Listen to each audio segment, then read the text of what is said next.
It makes sense to have all of your ingredients ready to go. We start with the bread flour, dump that right in. Next comes the 40 grams of whole wheat flour. That adds a depth of flavor to the bread. Salt, 10 grams equals 1.5 teaspoons. I have the diastatic malt powder and the yeast together here, 1 teaspoon each. Diastatic malt powder is available online. I was not able to find it locally in a health food store or a co-op, so go online and look for it. Other malt powders don't work. You do need diastatic malt powder. So mix everything together carefully, add your water, and then we're going to mix it all up, incorporating all of the dry ingredients into the water so there are no dry ingredients left in the bowl. This takes about a minute. It goes pretty quick. Later on in the video, we're using baking stones. I happen to use floor tiles from Home Depot. They were $1 a piece. They're way cheaper than a baking stone. I've had baking stones that crack on me. They're expensive. And if these break, I don't care that much because they were 99 cents each. So I have 4 of them in the oven, and you'll see that later on. So continue to fold this in and over on itself, scraping the sides of the bowl to get all of the dry ingredients incorporated.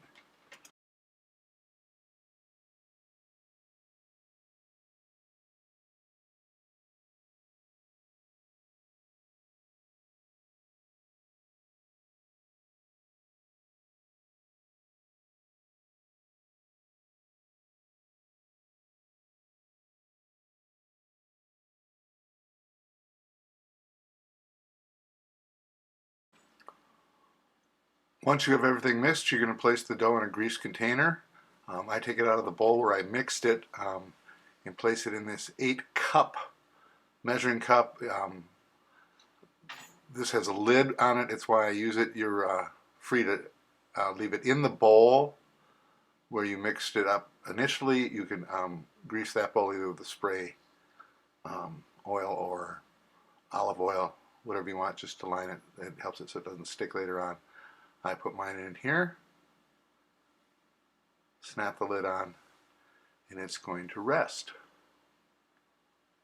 So, covered and rests for 30 minutes, and we'll come back to it. We move on to the stretch and fold. You can see how thick the dough is here. It's the first time we're doing it. It gets more pliable and more supple as time goes on. 4 times around, the lid goes back on, and it will again rest for 30 minutes.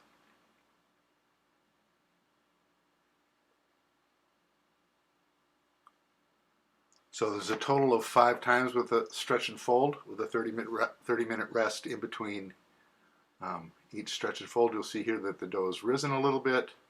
You're going to see that it's much more stretchy than it was before. And that continues each time we do the stretch and fold. So reach underneath, pull it up, give it a little shake, and fold it over the top. And 4 times around is enough to get that. Some people do 8. You can choose whatever works for you. 4 works for me.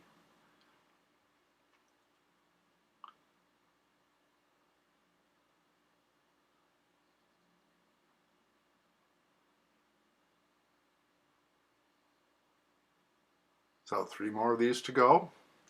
I'm showing you all of them, all 5, so that you can see how the dough changes over time. That has risen again. Way more stretchy, way more supple than it was before. When you get your hand in this, you'll be well aware of how much it's changed after each 30-minute rest. So again, reach underneath, pull it up, shake it, and fold over the top.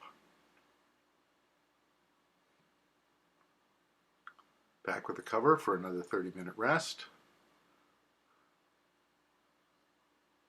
2 more and we're almost done. Again, the dough's risen quite a bit. way more flexible than it was.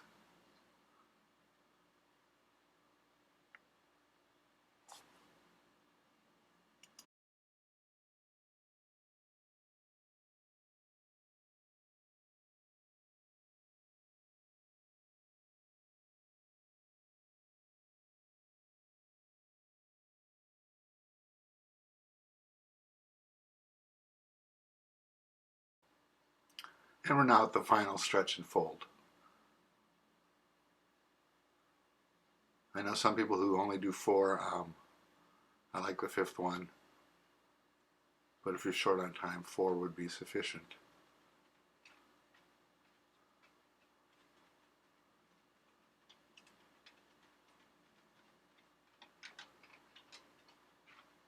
It's really kind of nice to see how this is progressing as you go along.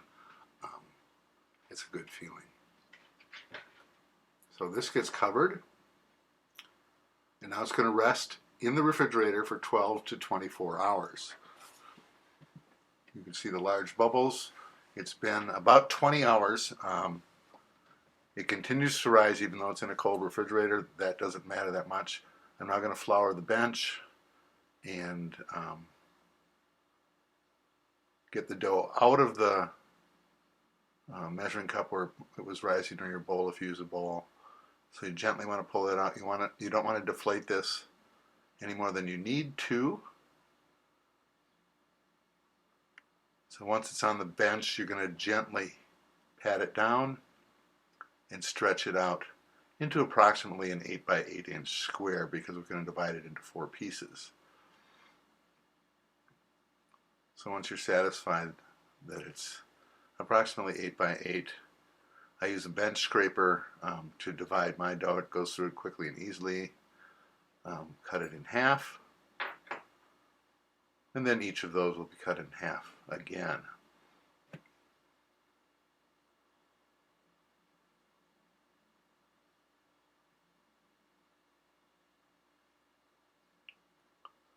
A little more flour on the bench,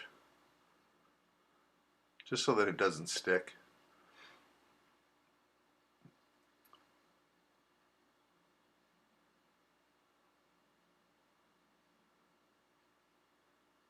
And it will be covered with plastic wrap and rest for 45 minutes. I probably could have used 2 pieces here instead of 1. It does rise a little bit, and I don't want the 4 pieces to get into each other. So once it's been 45 minutes, uncover it, and we're going to pre-shape the baguette. If it sticks while you're doing this, just gently tug on it, shake it a little bit. It'll come off like this. The dough is pretty wet. This is a 75% hydration rate. It's okay if it does that. And this time I'm going to cover it with 2 pieces of plastic wrap. I really should have done that the first time. So one at a time, the dough is going to be rolled up on itself. It looks kind of like a burrito when you're done. A little more flour, again, so it doesn't stick, because it will rest after this. So very gently, without deflating, roll it over on itself, and you'll have a little burrito of bread dough. Same with all 4 of them.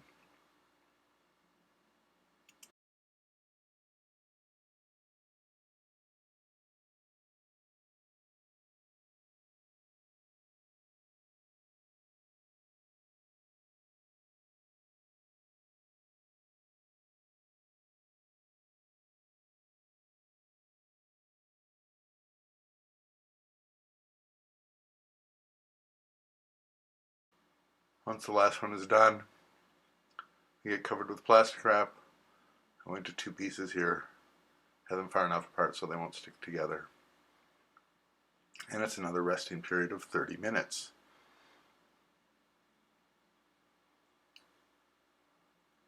It's not as likely to stick at this point, but again, if it does, just give it that little shake and it will gently pull away. You do want to be gentle with the dough.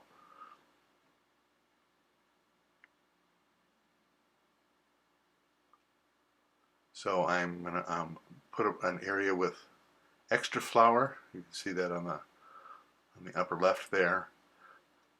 That's just to coat the bottom of the loaf as we start to form the baguettes. And I use a baking sheet, and over the top I lay an old dish towel. You can actually, it's called a couche, and you can actually buy one made out of linen. I don't have one. I tend to use whatever's around in the kitchen. This gets very gently patted down into about a 4x6 square. You roll in one side to the middle, the other side back to the middle. It makes a little trough. This is not like folding a letter to go into an envelope, and then my thumb gets placed in between, and I fold it over the top of my thumb and pinch it down on the edge. The dough is wet enough that it normally will stick fine. Press it down again with my fingers, and once more with the heel of my hand to make sure there's a nice seal there. At this point, you roll the dough out to get it approximately 14 or 15 inches long. I started this at the end and not at the middle. You'll see in the subsequent loaves that I start rolling from the middle and pull it out. It goes a lot easier, a lot quicker, a lot smoother.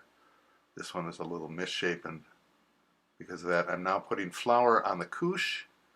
You're going to see later on that I didn't put near enough flour on it. I had my baguettes were sticking to it. More flour will prevent that. The whole idea of the couche is to make a little trough for each loaf. It keeps them separate. It supports the loaf while it's rising, because there's going to be one more rise of about an hour after this. So more flour to set it in first, get it on the bottom, bring it over, again fold it, flatten it out first, then fold it over to the middle, gently press it in. We do not want to deflate this any more than we have to. You don't necessarily have to turn that around to do it. You can do it while it's facing you. I just want to make sure that you could see the process of doing this. That's got the trough. Thumb goes back in.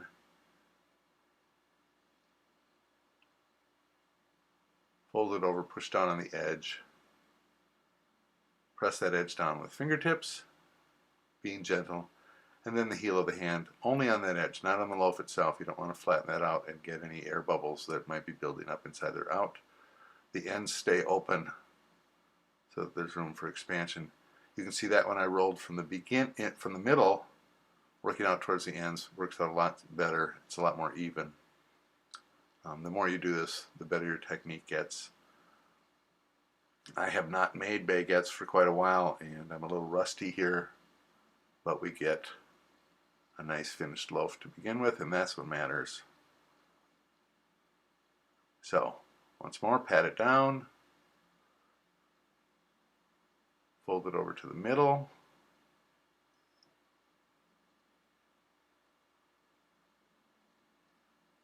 fold the other side over to the middle, thumb in the trough. If it's sticking too much to your hand, you can always put a little flour on like I did just there. That will prevent it from sticking too much to your hand while you're doing this. Fingertips pressing down. Heel of the hand only on the edge. And roll from the middle and kind of pull out as you're doing it. You can see how quickly and easily that goes. Then onto the couche. Make another trough. And one more to go. I'm coming around the bench here a little bit so that you can see this from another angle. I normally do this where I'm at the position of the camera.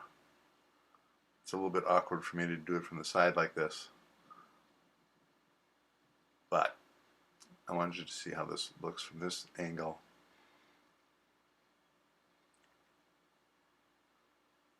I'm being gentle this whole time. It's not, you're not being rough with the dough over the thumb. And you can see that it's sticky enough to pretty much hold on its own. And I really just want to get the edge that I'm handling, heel of the hand, and then roll it out from the middle, working my way out. There you go.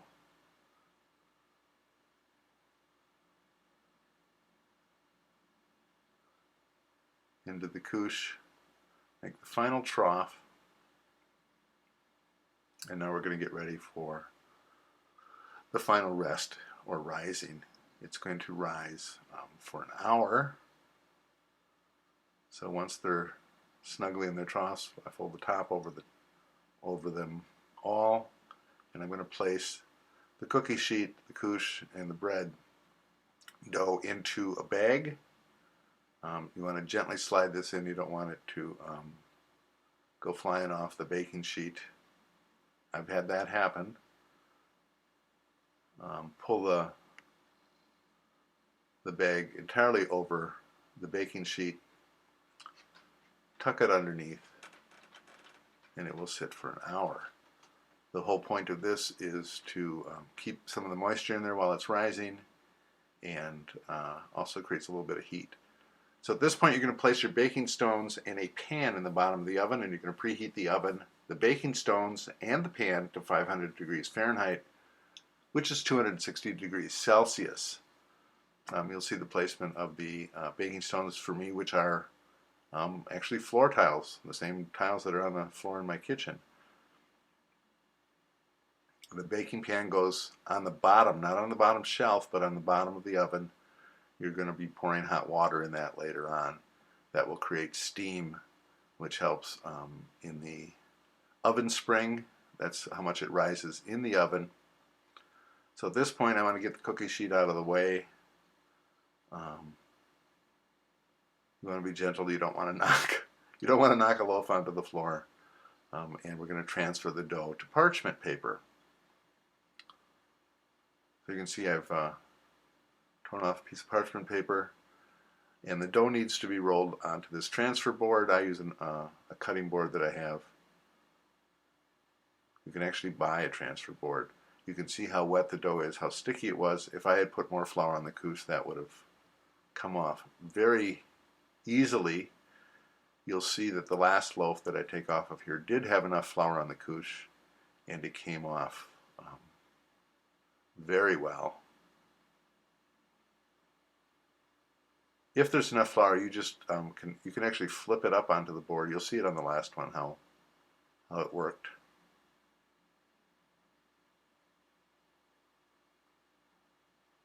But because I've haven't made baguettes for a while, I'm a little rusty. But again, it does not affect the flavor or the look of the loaf.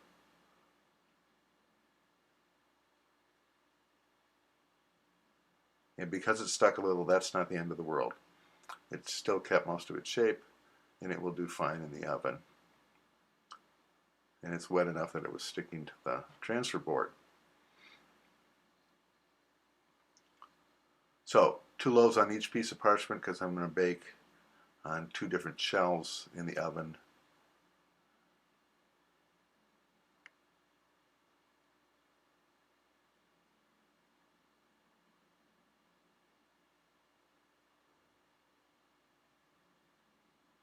This one went a little better, but that end is sticking. So just be gentle with it as you peel the couche away from it.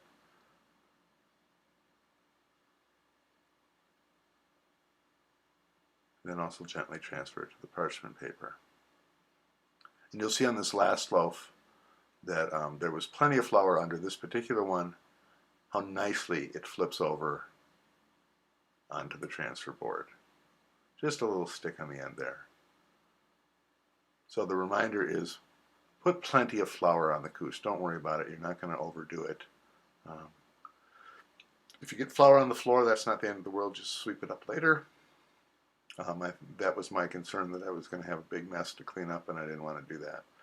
So the oven has been preheated, is preheating right now. It's reached temperature, and I'm slashing each loaf with a sharp razor blade. I unfortunately did not have a sharp razor blade today, and Mine's kind of dull, so it's tearing through the loaf a little bit. That's not the end of the world. The idea is to, these slashes create room for the bread to expand and open up and create a nice ear. It's called an ear that on the where the slash is. You'll see that mine didn't do that very well. It's because I had a dull razor.